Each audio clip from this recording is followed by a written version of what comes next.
오늘 본문의 말씀은 여러분이 너무나 잘 아시는 오병이어 사건입니다. 오병이어라는 말은 떡 5개 물고기 2마리라는 뜻이고요. 이 떡 5개와 물고기 2마리로 5천 명, 장정만 5천 명, 남자만 5천 명을 먹인, 그러니까 그 이상의 굉장히 많은 사람들이 있었겠죠. 이 사건을 우리가 많이 들어서 알고 있습니다. 특별히 교회에서 어린 시절부터 우리 유초동부부터 다녔던 분들은 이제 어린 시절에 굉장히 많이 듣던 그런 설교가 아닌가 생각이 돼요. 특별히 어린아이가 자기 도시락 오병이어를 예수님께 내놓는 그 가릭한 마음에 대해서 하도 많이 들었고, 이렇게 큰 희생을 치렀더니 하나님의 그리스도의 기적을 체험했다, 이렇게 이제 해석하는 경우들도 있었던 것을 기억합니다. 오늘 본문 말씀을 저희들이 볼 때, 또 이와 같은 본문을 볼 때, 우리가 어떤 은혜를 이 시간에 경험해야 될까, 어떤 깨달음을 좀 가져야 될까, 이제 질문해 보면 아주 단순하게 생각을 하면 예수님께서는 우리를 긍휼히 여기시고 병든 자를 고치시고 또 배고픈 자들을 먹이셨다, 이렇게 우리가 생각할 수 있죠. 결국 복음이 어, 사람들에게 임할 때 이 복음은 병을 고쳐주고 또 배고픔을 떡으로 채워주는, 이제 해결시켜주는 그러한 복음이다라고 생각할 수 있을 것입니다. 적어도 표면적으로는 그럴 수 있겠죠. 사실상 많은 사람들이 이제 이와 같은 그 현실에 아주 맞닿은 그런 복음, 굿뉴스죠. 우리 주님께서는 여러분의 병을 고치시고 여러분의 가난과 이 배고픔의 문제를 해결해 주시는 분이십니다라고 그렇게 강조해서 이야기하는 경우들이 사실상 지금도 종종 있습니다. 특별히 한국 교회의 참 한국 역사 속에 굉장히 힘들고 어렵던 시절에, 보편적으로 못 살던 시절에 이와 같은 건강과 풍요의 복음이 많은 사람들에게 자극이 됐던 게 사실이고요. 국가적으로 정치적으로 우리도 한번 잘 살아보세라는 구호를 외치면서 산업화를 이루던 시대에 이와 같은 메시지를 가지고 사람들의 마음에 흡족함을 줬던 그런 신앙의 부류가 상당히 많은 사람들을 이렇게 흡수했던 그런 것들을 저희가 알고 있습니다. 미국도 사실 다르지 않습니다. 미국에도 오늘날도 여러분들이 미디어나 유튜브 같은 걸 보면 이제 그런 메시지를 전하는 분들을 상당히 많이 볼 수 있습니다. 이것을 우리가 health and wealth, 건강과 풍요로움의 복음이다, 이렇게 말하곤 합니다. 오늘 본문을 통해서 우리가 과연 예수님께서 이처럼 힘들고 어려운 사람들을 그저 고쳐주시고 그들의 배를 채워줬다고 하는 것에 집중해야 될 것인가? 사실 생각해 보면 이것은 교회로서 할 일은 분명한 것 같아요. 병든 자들을 어루만져주고 기도해주고 또 가능하면 우리의 참 노력을 기울여서 그들이 그 어려운 질고에서부터 헤쳐나올 수 있도록 도와주는 일은 교회가 할 수 있는 일이라 생각이 되고요. 주님께서도 그걸 우리에게 명령하신 부분이 있고, 또 힘들고 어려운 분들을 이웃사랑으로 섬겨주고 저들이 어려운 시기를 넘길 수 있도록 도와주는 것도 물론 교회가 할 수 있는 일이다라고 생각합니다. 그러나 복음의 중심이 어디에 있는가? 과연 어디에서부터 이것이 나와야 되는가라는 이제 질문을 던질 때에 예수님께서 산상수훈에서 말씀하셨던 것처럼 너희는 먼저 그의 나라와 그의 의를 구하라. 그리하면 이 모든 것은 더하여 주시겠다라는 말씀을 기억해야 될 것 같습니다. 요한복음에 보면 이와 같은 5천 명을 먹이셨던 사건과 연결돼서 우리 예수님께서 그 무리를 책망했던 내용이 나오지 않습니까? 너희가 나를 따라오는 것은 떡을 먹고 배부른 까닭이다. 너희가 떡을 먹고 배부르기 때문에 나를 따라오는구나. 주님께서 이 말씀은 칭찬하신 말씀이 아니라 책망하신 말씀이죠. 무엇보다도 주께서 그들에게 주시고자 하셨던 것은 바로 만나의 교훈이었죠.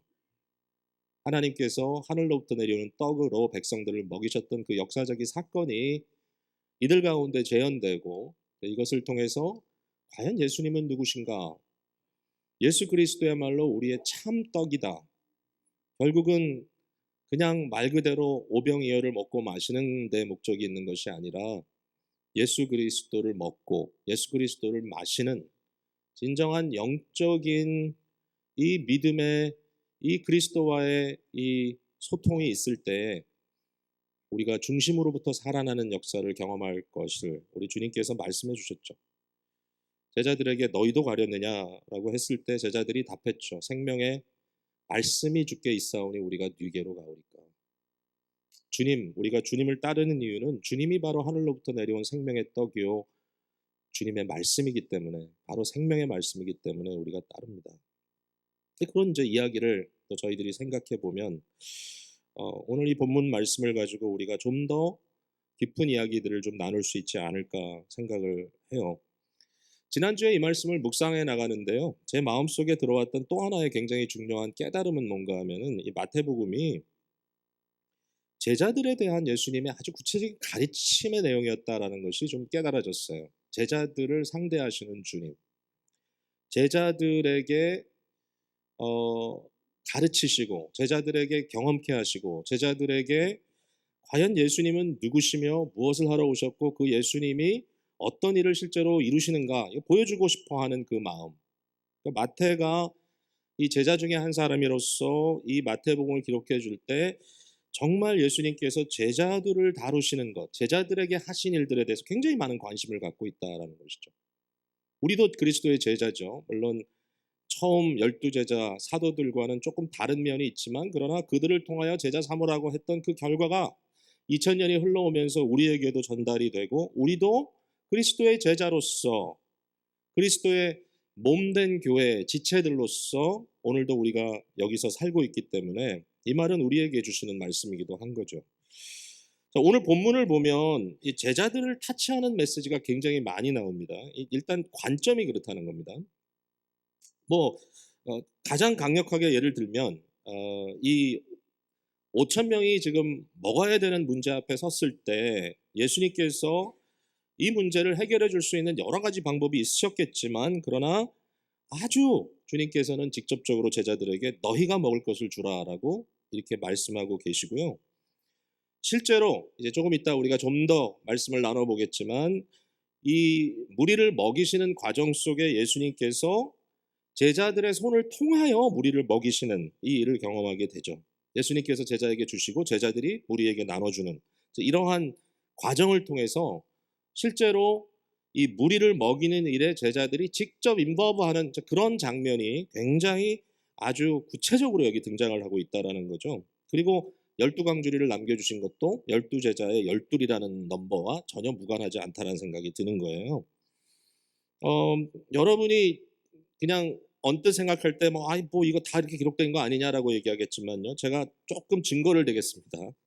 성경은 성경으로 잘 풀어보면 좋아요. 또 비교해봐도 좋고요. 요한복음 6장을 한번 가보세요. 요한복음 6장에 보면은 이 오병이어 사건이 다시 한번 그대로 나오거든요. 이제 요한의 이 증거를 통해서. 자, 신약성경 152페이지쯤 가시면 6장 11절을 우리 한 목소리 읽어볼게요. 시작. 예수께서 떡을 가져 축사하신 후에 앉아있는 자들에게 나눠주시고 물고기도 그들에게 그렇게 그들의 원대로 주시니라. 여기는 제자들을 통해서 했단 말씀 안 나오죠.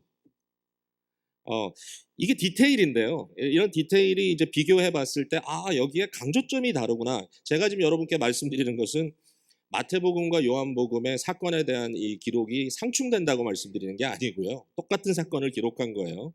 근데 요한이 말하고자 하는 요지에 있어서는 제자들의 손을 통해서 했다는 것이 그렇게 중요한 디테일이 아닐 수 있다는 거예요. 그러나 마태가 접근하는 방향에 있어서는 이게 굉장히 중요한 디테일인 거예요.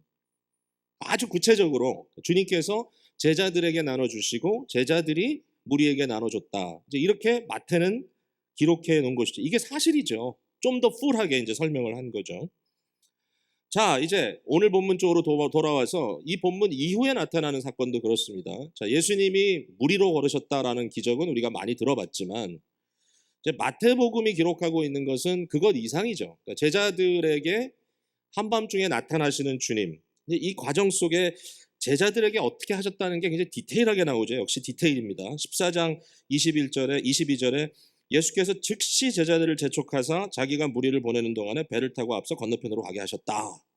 아주 주님께서 어떤 분위기로 제자들을 막 지금 푸시해서 물로 보내고 있는가, 이거 보여지는 거고요. 그 다음에 한밤중에 주님께서 저들에게 찾아오셨던 것, 무리로 걸으시는 것이 뭐 그냥 한번 놀래키려고 그러신 것이 아니라 급한 마음에 사실 하셨다고 저는 생각해요. 모든 이적은 예수님께서 그냥 쇼오프, 그냥 자랑하려고 보여주는 그런 것이 아니라 거기에 필요한 이적을 행하셨다고 저는 생각해요. 그러니까 실제로 보면 뭐 전혀 틀리지 않아요. 그러니까 여기도 제자들에게 찾아가셔서 자신의 임재를 보여주시는 이 주님의 아주 구체적인 이러한 은혜로운 모습을 보여주는데 거기서 끝나지 않는다는 거죠. 끝나지 않고 갑자기 베드로가 무리로 뛰어드는 사건이 연결이 되고, 결국 베드로와 그 인게이지 하시면서 그래 한번 내려와 봐, 한번 나에게 걸어와 봐. 베드로와 얼마나 많은 대화가 그 이후에 있었을까 한번 상상해 볼 수는 있죠. 물에 빠지는 베드로를 보면서 믿음이 작은 자여 왜 의심하였느냐라고 이렇게 한번 다구쳐 주시는 예수님의 이 말씀도 이게 그냥 예사롭지 않다라는 거죠. 그냥 뭐 아무 얘기나 하시는 게 아니라 이 순간에도 주님께서는 제자들과 함께 지금 뭔가 어떤 이야기들을 만들어가고 계시고 그들을 가르치고 계신다라는 거예요. 오병이어 사건이나 또는 15장 뒷부분에 보면 아주 비슷한 사건이 또 나옵니다. 여기는 7개의 떡이 나오고요. 32절 이후에. 그리고 생선 몇 마리가 등장을 하고 4천 명이 먹었던 사건이 또 등장합니다. 다른 사건입니다. 다른 지역에서 다른 대상을 이제 하신 일이라고 생각이 되는데, 이러한 사건들을 왜 기록해 주셨는가? 16장으로 여러분이 한번 가보시면 9절부터 제가 볼게요. 너희가 아직도 깨닫지 못하느냐? 떡 5개로 5천 명을 먹이고 주운 것이 몇 바구니며 떡 7개로 4천 명을 먹이고 주운 것이 몇 광줄이었는지를 기억하지 못하느냐? 하면서 주님께서 깨닫지 못하느냐, 기억하지 못하느냐라는 말씀을 여기서 하신단 말이에요. 무슨 얘기예요? 가르치고 계신다는 거예요. 이 사건들을 통해서. 주님은 하시고 싶은 말씀이 있으신 거예요. 그래서 제가 이제 이 마태복음 오늘 본문을 보면서 또 묵상하면서 마음에 깨달은 부분은 뭐냐면, 특별히 주님께서 제자들과의 관계에서 지금 뭔가 그들에게 컨텐츠를 빌드업 해주시는구나.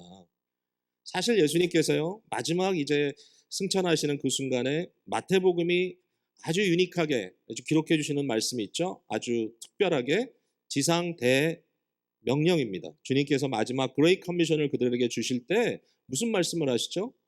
모든 민족들에게 가서 그들을 제자 삼으라. 그러면서 내가 너희에게 가르쳐 분부한 모든 것을 그들이 지키도록 하라고 말씀을 하시는 거죠. 마태가 왜 이 복음서를 썼을까? 마태가 왜 이 복음서를 썼을까? 누가복음은 데오빌로라고 하는 사람에게 이런 이유로 역사적인 어카운트를 썼습니다라고 목적을 이야기하기도 하고, 요한복음은 내가 이것을 이렇게 기록함은 너희가 주 예수 그리스도가 하나님의 아들인 것을 믿고 영생을 누리게 하기 위함이다라고 하는 그런 말을 목적으로 썼지만, 마태복음은 그런 얘기는 없거든요. 마태복음은 왜 목적으로 썼는지.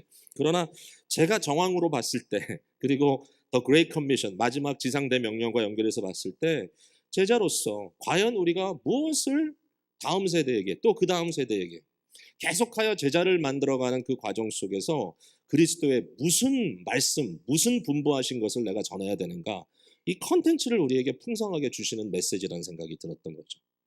그래서 이 마태복음을 보면서 우리는 주님을 만나야 되고, 그 주님이 하신 일을 봐야 되고, 그 주님이 왜 그렇게 하셨는지를 생각하면서 제자된 우리 주님보다 더 나을 수 없습니다.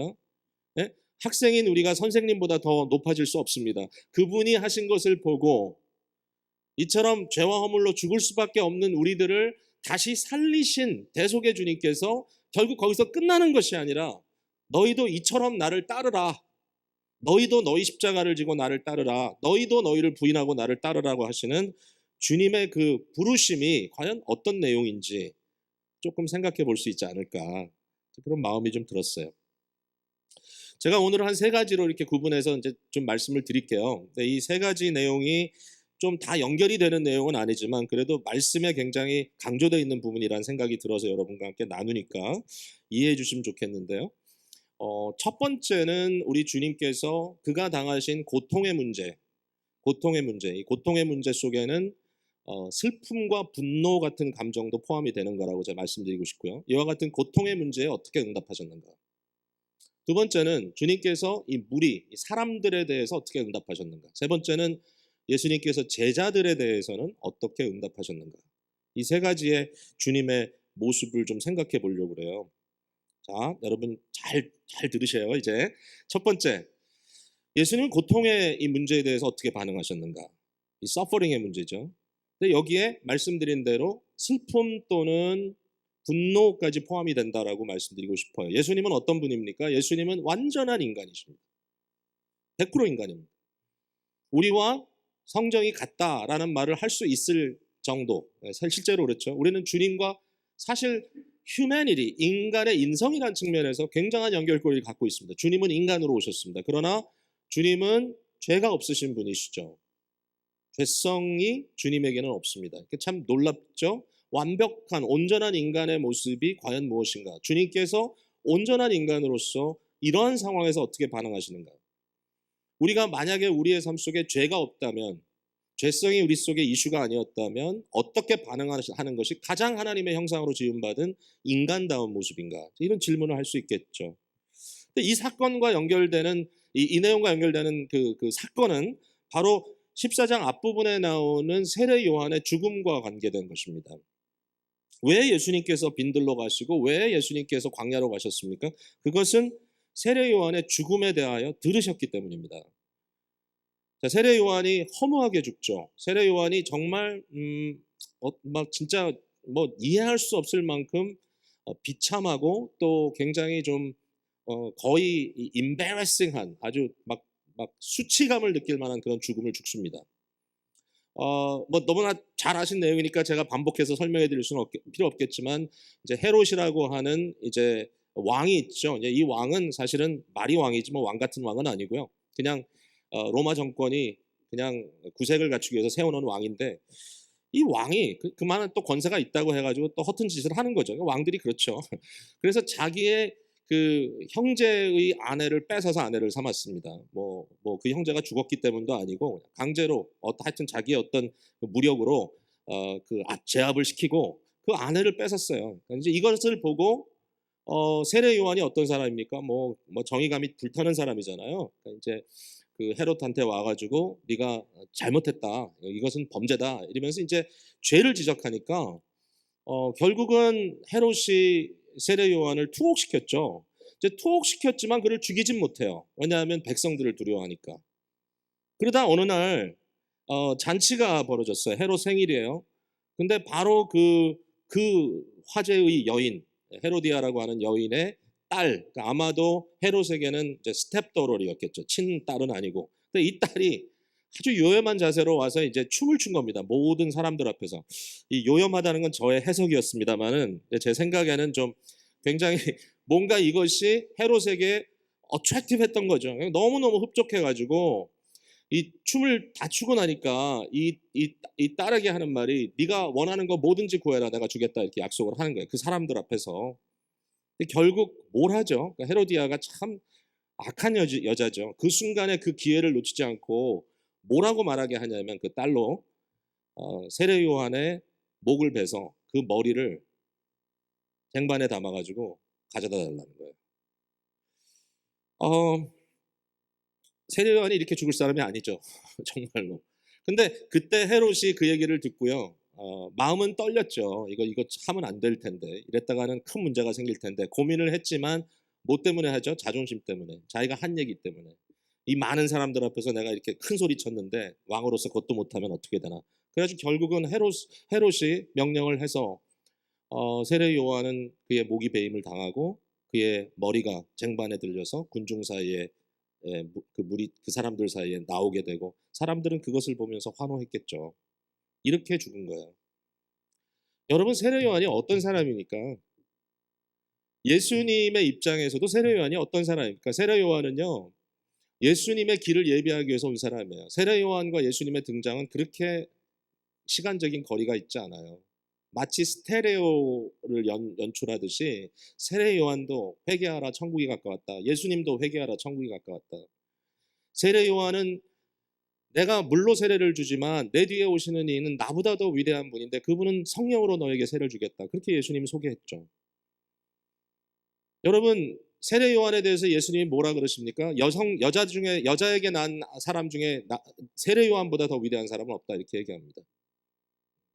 그 상황 속에서. 그러면서 세례 요한에 대해서 너희가 만약에 믿으려거든 그 세례 요한은 바로 말라기에서 예언되어 있던 엘리야 선지자가 다시 온 것이다. 예수님과 세례 요한의 그 관계는 또 형제 관계입니다. 사촌 형제입니다. 얼마 전에 감옥에 갇혀있던 세례 요한이 예수님께 사람을 보냈죠. 그러면서 예수님께 물어봅니다. 예수님, 당신입니까? 아니면 다른 사람을 기다려야 됩니까? 얼마나 애절한 말입니까? 너무나 잘 알았잖아요. 세례를 베풀 때 성령께서 비둘기처럼 임했고 하늘의 음성이 들렸던 것을 세례 요한이 보았지만 감옥 속에서 그런 그 옥고를 치르면서 마음속에 그런 생각이 든 겁니다. Are you the one? 당신입니까? 아니면 다른 사람을 또 기다려야 됩니까? 예수님께서 그에게 희년이 도래한 것에 대해서 설명해 주시면서 세례 요한의 그 마음을 너무나 잘 아셨죠. 근데 그분이 이렇게 돌아가신 거예요. 이렇게 죽임을 당한 거예요. 자, 이때에 예수 그리스도께서 어떻게 반응을 하시느냐는 거죠. 어떻게 반응을 하시느냐. 제가 생각할 때 이제 그리스도의 마음속에 거룩한 분노가 정말 치솟아 올라왔을 거라고 생각이 돼요. 슬펐을 겁니다. 친구 나사로의 무덤 앞에서 wept, 흐느껴 우셨던 예수 그리스도께서 이 순간에 이 말을 듣고 그리스도께서 가만히 계셨을 리가 없습니다. 그가 한적한 곳으로 가신 이유는 도망간 거 아닙니다. 그가 가신 이유는 홀로 계시기 위해서 가셨습니다. 13절에 예수께서 들으시고 배를 타고 떠나셨습니다. 따로 빈들에 가시니, 비었다는 말은 사람이 없는 곳이란 뜻이고요. 따로라는 말이 굉장히 중요하죠. By himself. 그게 원문에도 굉장히 강조되어 있습니다. By himself. 혼자 가셨다. 혼자. 그렇게 하시려고 했던 거죠. 그러나 많은 무리가 따라오잖아요. 근데 정말 그랬던 이유, 그랬다는 사실을 어떻게 볼 수 있냐면요. 오늘 본문 23절에 보면 볼 수 있어요.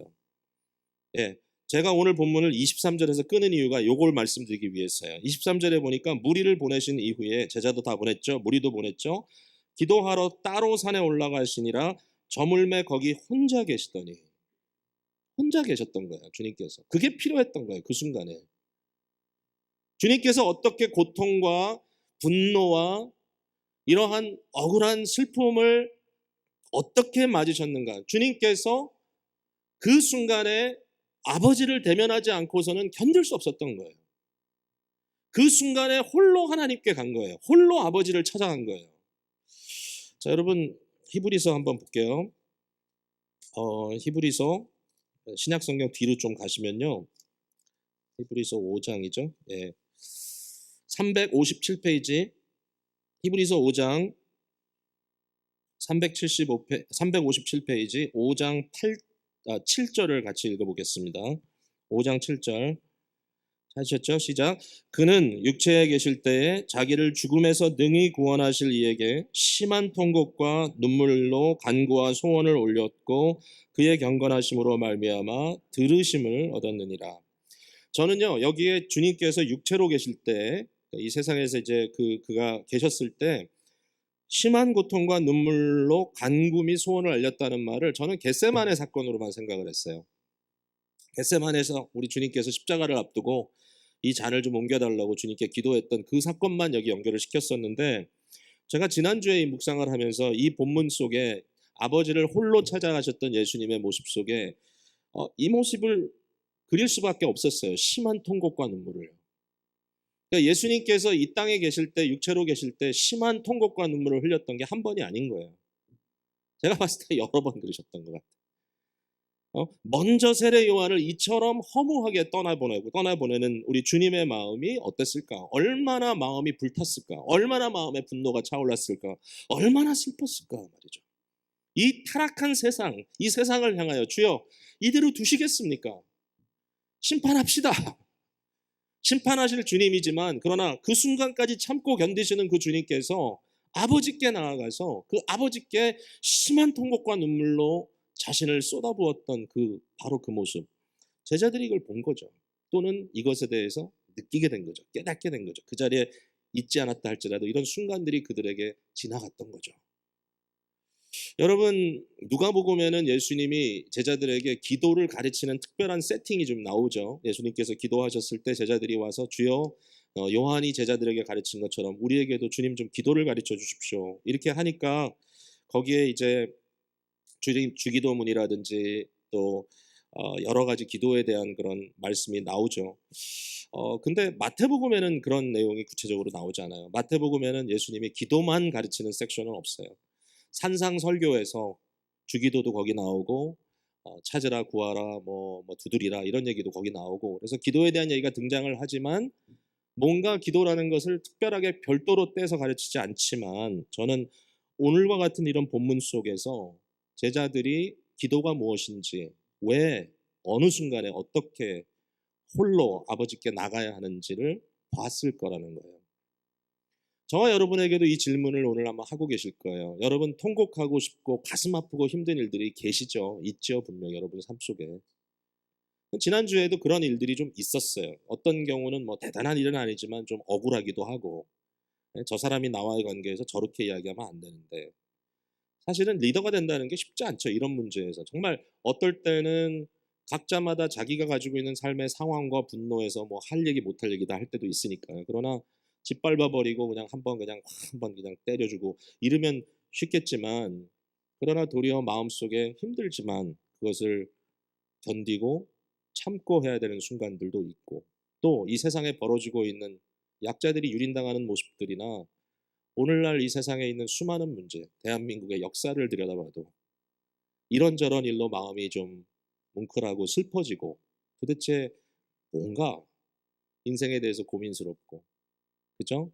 어젯밤에도 어떤 문제에 대해서 누가 연락을 했어요. 이런 일이 있습니다. 한편으로는 되게 당혹스럽더라고요. 아니, 왜 참 사람 한 사람 한 사람을 떼놓고 고민해 볼 때 너무 가슴 아픈, 이게 정말 이런 식으로 이야기하면 안 될 텐데 이런 고민들이 있죠. 그러나 그때 이 말씀을 묵상했기 때문에 나올 수 있는 답은, 사람들 여기저기 다니면서 말씀하지 마세요. 기도하십시오. 아버지께 나아가십시오. 주께서 어떻게 해결하나 기도해 보십시오. 라고 격려할 수 있었던 것 같아요. 여러분, 오늘 이 순간에 우리 주님께서 여러분의 삶의 현장에서 이런 귀한 모델링을 해주시는 것 같습니다. 자, 넘어갑니다. 두 번째로, 사람들에 대해서는 어떻게 반응하셨죠? 여기에 대한 답은 아주 심플합니다. 긍휼입니다. 긍휼. 불쌍히 여기신 거죠. 불쌍히 여기신 것. 사람들이 예수님께 나왔습니다. 이 순간에 뭐 예수님이 저와 같을 리는 없지만 어쨌든 저가 이 순간에 할 수 있었던 반응은 제발 leave me alone이었을 것 같은데, 그 순간에도 주님께서는 그냥 맞아주시죠. 그리고 그들의 병을 고쳐주십니다. 그리고 그들에게 먹을 것을 베풀어 주십니다. 깨달아지는 게 이거죠. 사람들의 모습을 보고 이러한 긍휼, 불쌍히 여긴다고 하는 마음이 없다면 아무런 유익을 끼칠 수가 없다라는 생각이 들었습니다. 우리가 사역을 합니다. 저도 하고 여러분도 합니다. 또 여러분이 사는 그 자체가 사역일 수도 있습니다. 근데 왜 사역을 하느냐? 왜 섬기느냐? 왜 부르심에 응하느냐? 여기에 대해서 여러 가지 동기가 있을 수 있어요. 제가 봤을 때. 아마 오늘도 이런 고민을 하고 계신 분이 계실지 몰라요. 여러 가지 이유가 있을 거예요. 뭐 예를 들면 저도 개인적으로 생각해 보면 뭐 이런 이유도 있을 거예요. 일종의 영웅심도 있어요. 예, 뭐죠? 내가 안 하면 누가 하겠냐? 예. 이런 순간에 내가 나서지 않으면 누가 나서겠냐? 결국 이 일은 내가 해야 될 일이 아닌가 하는 뭐 그런 생각을 할 수도 있고요. 또 어떨 때는 사람들에게 떠밀려서 할 수도 있어요. 그냥 다 당신이 해야 됩니다. 그러니까 그냥 하는 거예요. 또 어떨 때는 곰곰이 생각을 해보죠. 내가 이거 할 수 있을까? 근데 시간과 여건이 된다는 생각이 퍼뜩 드는 거예요. 나 할 수 있구나. 뭐 돈도 좀 있고 시간도 있고 뭐 여유도 있고 해야 되겠다. 또 어떤 사람들 보면요, 굉장히 이거 중요하게 생각해요. 보람이 있어서 한다 그래요. 마음에 보람이 된다. 제가요, 뭐 라디오나 유튜브 통해서 여러 사람 강연 듣는 거 굉장히 좋아해요. 그게 저한테 또 배우는 또 하나의 방법이니까, 뭐 시사나 이런 거 듣다 보면 다 이제 귀찮잖아요. 그러니까 이제 좋은 강연들 나오면 이렇게 듣는데, 요새 정말 첨단에서 일하는 이런 사람들이 정말 샤프한 얘기들 많이 하더라고요. 그래서 이제 강의를 듣다 보면 정말 대단한 사람 너무 많아요, 세상에. 어떻게 이렇게 뛰어난 사람들이 많아요? 한국 사회에도 굉장히 대단한 사람들이 많아요. 특별히 요새 30대 젊은이들이요. 아주 놀라워요. 근데 그런 사람들이 하는 얘기를 들어보면 참, 와, 가슴이 뭉클해져요. 근데 그 사람들이 할 때 이런 얘기를 대부분 해요. 내가 이런 결단을 했다. 내가 이런 결정을 했다. 내가 이렇게 편하게 살 수 있었지만 이렇게 살았다. 그 이유는 뭐냐? 보람을 찾다 보니까 그렇게 됐다는 얘기를 많이 해요. 그분들 중에는 아예 노골적으로 나는 종교인은 아니지만 이렇게 딱 단을 다는 사람도 있어요. 보람이 있으니까. 그렇죠? 이렇게 살다 끝나면 얼마나 허무하냐. 보람 있는 삶을 살아야 되겠다. 이건 뭐 너무 당연하죠. 아마 저와 여러분에게도 이 질문이 있을 겁니다. 예? 크리스찬이 아닌데도 크리스찬보다 더 보람 있게 사는 사람들이 있습니다. 그걸 찾기 때문에. 또 다른 이유도 있을 수 있을 거예요. 무슨 이유 때문에 여러분이 지금 하고 있는가? 예, 무슨 이유 때문에? 근데 오늘 본문에서 보여주시는 예수님의 마음은 딴 게 아니에요. 불쌍히 여기셨기 때문에 하신 거예요. 우리를. 사람들을 불쌍히 여긴 거예요. 여러분, 인간들은 다 어려움 속에 있습니다. 자신의 죄 때문에 그 죄 자체와 또 결과 때문에 고통을 당하고요. 또 다른 사람의 죄 때문에 그 죄로 인하여 내가 화를 당하기도 하죠. 정말 못된 사람들도 못된 짓을 하는 일들도 있잖아요. 그러니까 그런 것들이 나에게 영향을 줘서 고난과 수모의 길을 걷는 사람들이 다죠, 다. 뭐 누군 아니고 누군 그렇고 그러겠어요. 근데 우리 주님께서 이처럼 죄 가운데 있는 인간들을 보시면서 느끼는 그 마음의 깊은 마음은 불쌍히 여기는 마음인 거죠. 마태복음에 너무 많이 등장해요. 예. 누가 나오든지, 문둥병자가 나오든지, 소경이 나오든지 주님께서 불쌍히 여기사 그 마음에 저들에 대한 그 사랑. 근데요, 우리가 살다 보면 이제 그런 거 좀 느끼지 않아요? 여러분들도 그런 얘기 하는 분들 보면 내가 너무너무 감사해요. 저도 조금씩 느껴지는 거예요. 조금씩 느껴지는데 뭐냐면 사람들을 대하다 보니까 조금 시간이 지나니까 그냥 조건 없이 어떤 뭐 특별한 이유에서가 아니라 그냥 사람을 보는데 마음에서 긍휼히 여김이 나와요. 사람을 보는데 그냥. 여러분들 그럴 거예요. 마치 그냥 자녀들 그러면 그냥 애잔한 마음이 있어가지고 아이들 보기만 해도 마음이 좀 이렇게 울컥하잖아요. 그런 생각들이 들어와요. 그게 이상해. 근데 그런 게 생기는 게 어떻게 보면 은혜 받은 성도들의 모습이라고 저는 생각이 들어요. 예?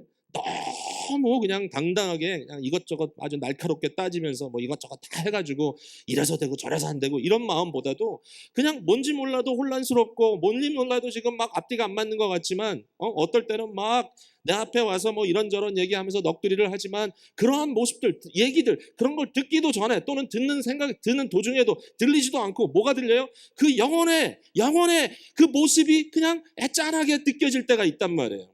이게 주님께서 성도들에게 역사하시는 역사가 아닌가 생각이 들어요.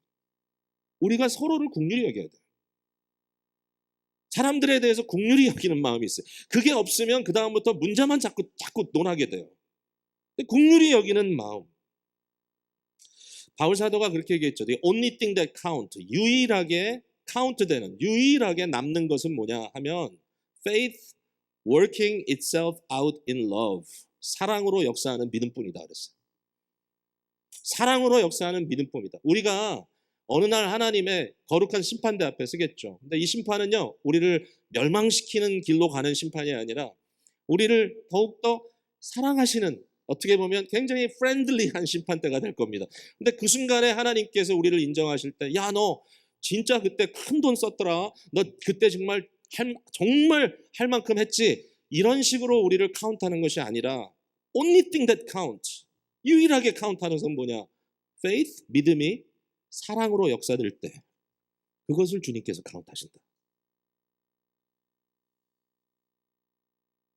제가 이번 학기에도 지금 학교에서 강의를 한 과목 하는데요.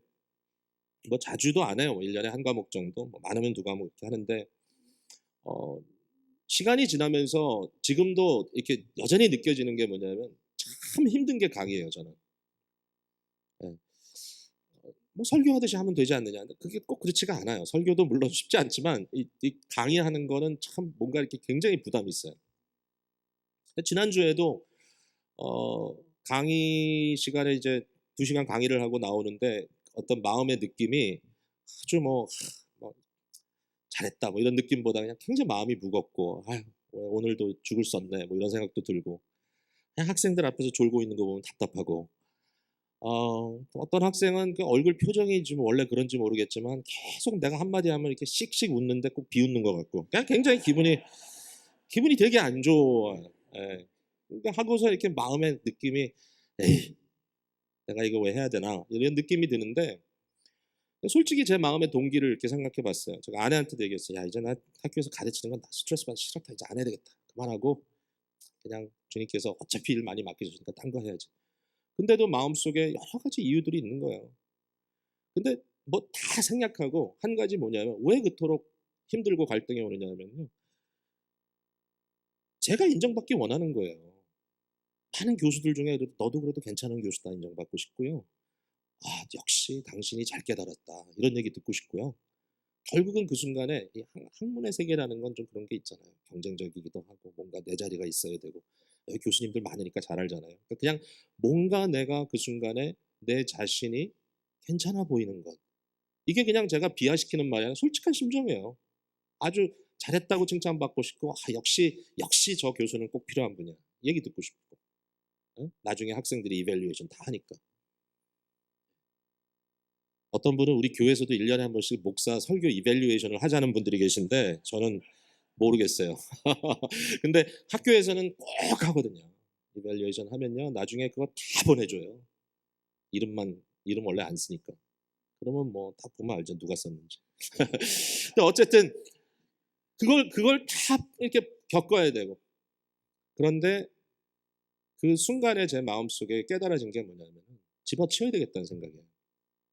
왜? 잘못된 거예요, 생각이. 그러니까 결국 뭐냐? 꼭 필요한 얘기니까. 저 학생들이 특별히 우리는 신학교 콘텍스트니까 젊은 목회자로 준비해 나가는 과정에 꼭 필요한 내용이기 때문에 저들의 마음을 채워주기 위해서 저들의 지식을 서플라이 해주기 위해서 내가 저들을 위해서 섬겨야 된다라는 마음이 아니라면 도대체 뭐하러 먹고 사는 것도 아니고. 그래서 이것 역시 컴패션의 문제라는 생각이 들었습니다. 오늘 우리 주님의 모습을 통해서 이것을 발견하게 됩니다. 자, 이제 시간이 많이 남지 않았는데 마지막 중요한 마지막 포인트 제자들에게 어떻게 반응하셨는가 이 말씀 나누고 말씀 맺겠습니다. 제자들이 합리적인 얘기를 합니다. 예수님께 와서 주님 날이 저물어 갑니다. 이 사람들 너무 많습니다. 빨리 이 사람들을 이 한적한 곳에서부터 돌려보내서 저들이 마을로 들어가서 사 먹든 뭐 조서 먹든 하여튼 밥을 먹게 해주십시오. 그러면서 제자들을 보내라고 합니다. 예수님께서 이 얘기를 했을 때 주님의 마음은 어떠냐면 저들에게 긍휼을 베풀기로 작정하셨어요. 마음에. 그죠? 그 무리에게. 근데 제자들에게 너희가 먹을 것을 주라 이렇게 이제 말씀하신단 말이에요. 이게 그냥 아무 그런 일이 아닌데 그냥 나가서 단순히 자기네들이 가서 먹으면 되는데 주님께서 괜히 제자들 애매기느라고 이런 얘기를 한 건 아니에요. 그걸 우리가 좀 이해했으면 좋겠어요. 자, 15장 바로 다음 장에 그 4천 명 먹었던 사건을 보면 32절 볼게요. 예수께서 제자들을 불러 이르시되 내가 무리를 불쌍히 여기노라 그들이 나와 함께 있은지 이미 사흘임에 먹을 것이 없도다 길에서 기진할까 하여 굶겨 보내지 못하겠노라. 너무 구체적으로 나오죠. 그러니까 아마 앞부분에도 비슷할 거예요. 그러니까 주님께서 왜 그들을 그냥 가라고 못했냐면은 이 상황이 너무 극박한 거예요. 이대로 갔다가는 이 어두워지는 이 상황에서 이 사람들이 정말 해를 입을 수 있다라는 그런 생각을 하셨던 것 같아요. 근데 제자들에게 너희가 먹을 것을 줘라. 너희가 먹을 것을 줘라. 여러분 뭘 주라는 얘기입니까 도대체? 뭘 주라는 얘기예요? 여기에 이제 오병이어가 딱 등장을 하죠. 근데 솔직히 생각을 해보세요. 뭐 어린 시절에는 이 얘기를 들으면서 그 어린아이가 자기 도시락을 내놓는 그 가릭한 마음 뭐 이런 거 많이 얘기했지만 오병이어 갖고 누구 코에 붙입니까? 이 상황에서. 예? 이걸 가지고 뭐 제자들이 가져왔는데 뭐 이게 뭐 굉장하다. 오병이어가 굉장한 거 아니죠. 사실 오병이어가 언급된 이유는 그만큼 없다라는 얘기죠. 없는 거예요. 그러나 그 순간에 주님께서 제자들에게 너희가 하라 그랬어요. 이게 무슨 얘기죠? 막무가내로 주님께서 무조건 해라 이런 얘기인가요? 뭐 군대 갔다 오신 분들은 아시지만 뭐 안 되면 되게 하라 뭐 이런 명령인가요? 그러나 잘 들어봐야 됩니다. 주님이 하신 말씀을. 너희가 먹을 것을 주라고 하신 주님께서 그 상황을 계속해서 주시하고 계시는 겁니다. 그리고 제자들과 함께 그 과정을 가시는 겁니다. 함께. 자, 떡 5개, 물고기 2마리를 가져오게 하십니다. 이 떡 5개와 물고기 2마리가 정말 아주 볼품없는 식사다라고 이제 얘기하실 수 있겠지만 이것은 아주 일반적인 갈릴리 사람의 양식입니다. 전혀 하자가 없어요. 그러니까 그 당시에 이거 먹었어요, 사람들이. 그러니까 이제 이거는 일반적인 식사인데 이때에 예수님께서 그 무리를 데려다가 명하여 잔디 위에 앉혔다 그랬습니다. 19절에. 이 잔디 위에 앉혔다는 말은 그냥 질서를 지키기 위해서 다 앉아 이런 게 아니라요. 여기 앉았다는 말은 성경에 자주 등장하는 밥 먹기 위한 유대인들의 몸 자세입니다. 사실은 비스듬하게 누웠다는 얘기입니다. 전부 다 이렇게 밥을 먹기 위해서. 그러니까 잔치를 지금 베푸는 거예요. 그리고 마치 가족들이 함께 식사를 할 때 그 가족의 가장이 음식을 앞에 두고 축사를 했던 것처럼 우리 주님께서 이 순간에 축사하시죠. 그리고 제자들에게 떡을 떼서 주시는 겁니다. 주님께서 이적을 보여주실 수 있는 방법은 여러 가지셨겠죠. 그렇지 않습니까? 하늘에서 만나처럼 떡을 내릴 수도 있었겠고, 갑자기 무리의 눈을 띄게 해서 그 주위에 수많은 먹을 수 있는 그 풀들이 널려 있다는 사실을 발견하게 하시고 그걸 먹게 하셨을 수도 있겠죠. 그런데 이 순간에 주님께서는 떡을 떼어 제자들 손에 들려주시고 제자들은 자기가 받은 그것을 가지고 일일이 다니면서 음식을 전달했습니다. 굉장히 구체적으로 등장합니다. 주님께서는 제자들에게, 제자들은 무리에게. 이게 제자들의 경험입니다. 예. 좀 전에 봤던 15장에도 아주 비슷한 상황에서 장소는 다르지만 똑같은 일을 경험하게 하십니다. 그리고 마지막에 12광주리를 남겨주십니다. 12광주리를 남겼다는 건 뭐죠? 결국은 오병이어가 아니었다는 거죠. 예, 오병이어는 너무 작죠. 남은 것하고도 비교할 수 없죠. 결국은 여기에 어마어마한 하나님의 개입이 있었다는 것을 저들이 본 것이죠. 솔직히 좀 궁금하긴 해요. 그때 먹었던 음식이 어떤 맛이었을까? 하늘의 떡과 하늘의 생선, 예? 이 주님께서 주신 초자연적인 음식을 먹은 사람들이 얼마나 맛있게 먹었을까? 사실 좀 궁금하긴 한데 중요한 것은 주님께서 이처럼 제자들의 손을 통하여 하셨다라는 겁니다. 이게 우리들에게 주는 굉장히 중요한 교훈인 것 같아요. 우리 주님께서 제자들은 어떻게 대하셨느냐? 채워주셨습니다. 제자들에게는 인파워링 해주셨습니다. 우리가 가질 수 없는 걸 갖게 해주시고 우리가 할 수 없는 것을 할 수 있도록 능력을 주셨다는 거죠. 자, 우리가 결론 지어야 됩니다. 오늘 우리가 가지지 않은 게 우리가 받지 않은 게 뭐가 있습니까? 다 주님으로부터 받았습니다. 죄와 허물로 죽을 수밖에 없는 저희들을 위하여 대속의 십자가 지신 게 주님입니다. 예? 그리고 우리를 살리기 위하여 다 하늘의 영광을 내려놓으시고 인간으로 이 땅에 오셔서 그 엄청난 무거운 고난을 당하신 분이 주님입니다. 주님께서 주신 것이고 주님께서 하신 것이고 또 오늘날 살아가면서 우리가 하고 있는 모든 것들이 주께서 주신 겁니다. 주께서 주시지 않은 것 우리가 가진 거 뭐가 있습니까? 예? 지금도 당장 호흡이 끊어지면 우리는 아무것도 아닙니다. 아무것도 할 수 없지만 여전히 우린 주님 은혜로 살고 있어요. 주께서 주시니까 사는 것이고 주께서 쥐어 주시니까 붙들고 있는 것이고 다 주께서 하신 거예요. 기본적으로 그걸 우리가 인식하지 않을 수가 없어요. 저는요 섬김과 헌신 뭐 이런 거에 대해서 얘기할 때 희생이란 말을 좀 잘 써야 되겠다는 생각이 듭니다. 또 뭐 내려놓는다 뭐 이전에도 그런 얘기 한 것 같은데 너무 그런 식으로 우리가 하는 것에 어떤 연민을 두고 우리가 대단한 결단을 통해서 희생을 해서 정말 눈물과 뭐 온갖 땀과 수고를 가지고 주님을 섬겼다.